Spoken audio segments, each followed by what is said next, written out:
was jy al so bang gewees dat as jy gaan slaap, as jy opstaan, as jy rondbeweeg, is die vrees vir daardie ding, vir daardie onbekende, vir dit wat moontlik kan skeefloop en kan gebeur, die heel dag saam met jou.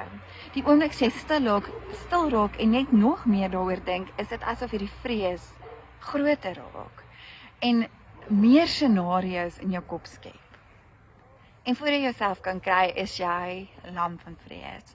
Is angs soos deel van jou lewe en hierdie ding wat jy saam met jou dra, kry jy net nie afgeskit nie. En maak nie saak wat jy vir jouself sê of hoeveel keer jy moet hoor, moenie bang wees nie. Dit gaan net nie weg nie. Jy ken die waarheid dat God by jou is. Jy weet hy sê moenie bang wees nie. Dis 'n opdrag wat hy vir ons gee. Maar saam met hierdie opdrag kom daar genade en die wete. Hy weet. Hierdie is moontlike ding waarmee jy gaan worstel. En daarom sê hy, moenie bang wees nie. My genade vir jou is genoeg en ek gaan jou help. Hoeveel keer gee ek my kinders 'n opdrag en dan sê ek vir hulle, byvoorbeeld, gaan trek jou skoene aan. Maar die tipe skoen wat hulle moet aantrek, dikwels weet ek gaan bietjie meer vereis as net 'n kind se weergawe van skoene aantrek. So die opdrag is gegee, gaan trek jou skoene aan, maar dit vra nog steeds van my om hulle te gaan help. So wanneer God sê, moenie bang wees nie, gee hy die opdrag, maar saam met dit, die hulp en die genade om dit te kan doen, om daardie vrees te kan afskit. Maar dikwels gebeur dit nie oornag nie. Dit is baie keer iets wat ons moet inoefen in ons gees in, om te sê, Here, ek gaan nie bang wees nie. Dis daardie tipe vrees wat kom wanneer jy skielik 'n rekening uit die blou te kry en jy weet nie hoe jy daarvoor gaan betaal nie. Daardie vrees wat kom wat jy 'n mediese verslag ontvang en jy weet nie hoe jy hierdie gesondheidsprobleem gaan hanteer nie. Dis daardie goed wat vir jou totaal onbekend is en heeltemal buite jou beheer is, wat jou vol angs het. Dan is daar ook daardie tipe vrese wat jou kom waarsku en sê, luister, hierdie is 'n rooi lig.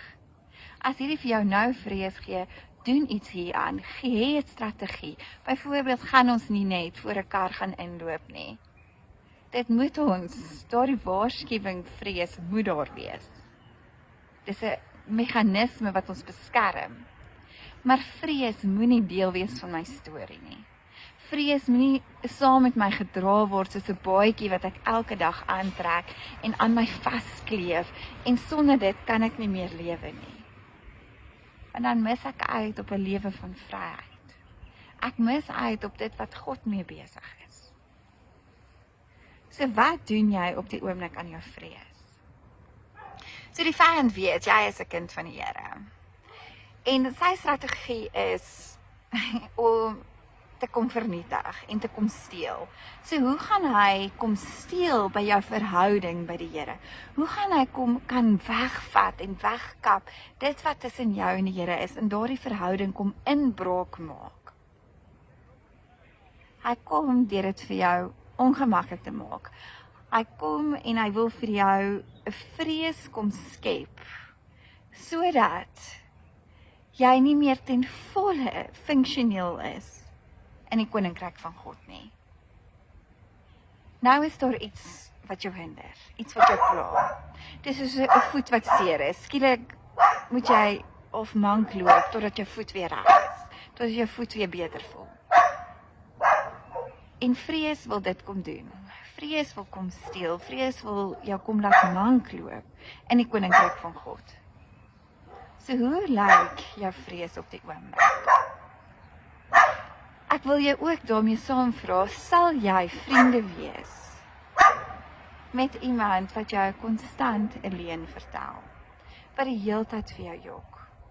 Sal jy daardie vriendskap aanvuur en aanhou najaag, of sal jy op 'n stadium besef, hoor hierdie leuns raak nou vir my te veel. Ek kan nie meer hiermee saamstem nie. En dan die vriendskap sny.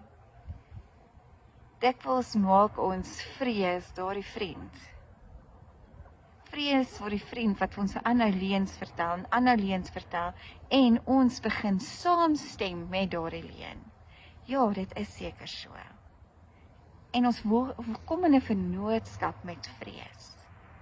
Waar God sê, ek het nie vir jou 'n gees van vrees gegee nie. Hoekom gee jy daardie vrees 'n stem? Ek het vir jou 'n gees van liefde en selfbeheersing gegee. En in God se volmaakte liefde vind ons dat daar geen plek is vir leuns nie. Hy kom bedek die leuen met waarheid. Sal jy immers 'n stinkende asblik in jou kombuis neersit en dit daar hou en dat die gemors ophoop en ophoop en ophoop? Nee, jy gooi dit weg, want dit hoort nie daar nie. En jy maak die lekkerste kos met die lekkerste geure in daardie kombuis. God wil dit wat sleg is, kom toemaak met sy liefde, met sy aroma, met sy geur. En hy wil die stink van ons lewe weggooi, verwyder uit ons harte uit. Daar waar dit nie hoort nie. Dit hoort nie in ons gedagtes nie, dit hoort nie in ons harte nie, dit hoort nie in jou lewe nie. So wat is jou strategie teen vrees? Dis om te weet, in Jesaja 51 kom sê die Here, keer op keer, ek sal vir jou die redding gee. Ek wat nog altyd redding gegee het, sal jou red, sal weer vir jou vreugde en blydskap gee. En dis nou hier, soos wat ek in die verlede gedoen het, sal ek weer. En uit die verlede kry jy hoop vir jou toekoms, want God het en God sal weer. Hy sê, moenie bang wees vir die verdrukker nie, moenie bang wees vir dit wat jou wil onderkry nie, moenie bang wees vir die minderwaardige nie, moenie dit krag gee in jou lewe nie, want dis minderwaardig, dis iets wat verdruk, dis iets wat vergaan, dis 'n stem wat gaan stil word, so hoekom gee jy dit krag in jou lewe? Dan sê dit in Jesaja 51, kyk na die Here, wat die hemel gemaak het, kyk na die Here, wat die see laat oop kloof het, kyk na hom, hy is kragtig en magtig, en dis in sy teenwoordigheid wie jy staan. So as jy in die teenwoordigheid van hierdie almagtige God staan, hoekom gee jy vrees krag? Dit het geen krag in God se teenwoordigheid nie. Dit het geen mag in sy teenwoordigheid nie. Die duisternis het geen houvas op jou nie, so het vrees ook nie. Daardie mankvoet gaan gesond word. Gee dit vir God oor en oor, elke dag. Here, ek gee hierdie vrees vir U. Here, ek wil nie hier dit ontken nie, ek wil die waarskuwing in dit sien, maar saam met dit kom 'n strategie. Ek gaan U loof en prys. Ek gaan onthou ek is in die teenwoordigheid van die Almagtige God. En soos Jesaja 51 vers 7 sê, luister na my, julle wat doen wat reg is. Ek gaan luister na die woorde van God. Wat is die waarheid hier teenoor die leuen? Moenie bang wees vir die mense nie. Moenie bang wees vir hulle wat jou verdruk nie. Moenie bang wees vir hulle wat jou wil onderkry nie, want God is by jou. Hy is die Almagtige. Gryp in, Here, gryp in en toon U mag en U krag. Gryp in soos in die ou tyd. Gryp in. Die Here wil vir jou ingryp in daardie vrees in. En jy kan die effek van daardie vrees verander. Jy hoef nie die teiken van vrees te wees nie. God het nooit gesê jy gaan die teiken van vrees wees nie. Hy het dit kom oorwin en hy gee vir jou alles om dit te kan oorwin. Jy's 'n kind van hom, die Almagtige is in jou. Die een wie se gees Jesus laat opstaan het uit die dood, hy se gees is in jou. Jy het nie nodig om bang te wees nie. God is by jou, hy het jou, hy het dit reeds oorwin. En daardie ding wat uit die blou te kom en jou lewe wil omvergooi en jou wil onfunksioneel maak. God gaan kom met sy gees en hy gaan vir jou rustigheid, 'n vrede en 'n strategie kom gee, 'n wysheid wat alle verstand te bowe gaan, 'n vrede wat alle verstand te bowe gaan, oor hoe om daardie ding in jou lewe te hanteer. Heel eerste plek om te begin bid, begin hom loof en prys, wees bly in hom, sodat daardie blydskap jou blydskap kan word. Mag jy weet, God het jou. Dankie Here Jesus dat U gaan ingryp. Dankie dat soos wat U sê in Jesaja 51 vers 11, dis die Here wat ons verlos is. Die Here sal ons weer vol vreugde en blydskap maak. Here, dankie vir smart en ellende wat gaan verdwyn.